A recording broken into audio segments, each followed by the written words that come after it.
Welcome to Man Does Tech, where I solve the problems you didn't even know you had.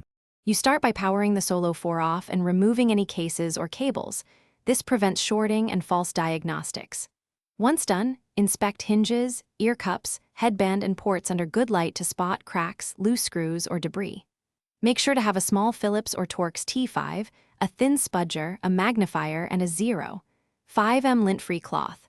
You want a clean, static-free surface. That reduces the chance of losing tiny screws and helps you focus on the first removable panels.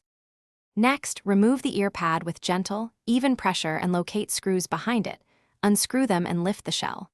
You need to expose the battery, ribbon cables, drivers, and solder points, because most failures are loose connectors or broken ribbons. Once open, visually scan for corrosion, lifted traces, or cold solder joints, then use a multimeter to test continuity on the battery and speaker leads.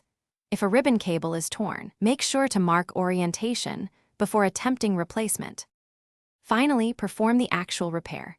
Resolder cold joints with a low-heat iron and flux, or replace a damaged ribbon or battery with a matching part. Once done, reassemble in reverse order, align hinges and torque screws evenly to avoid stress points.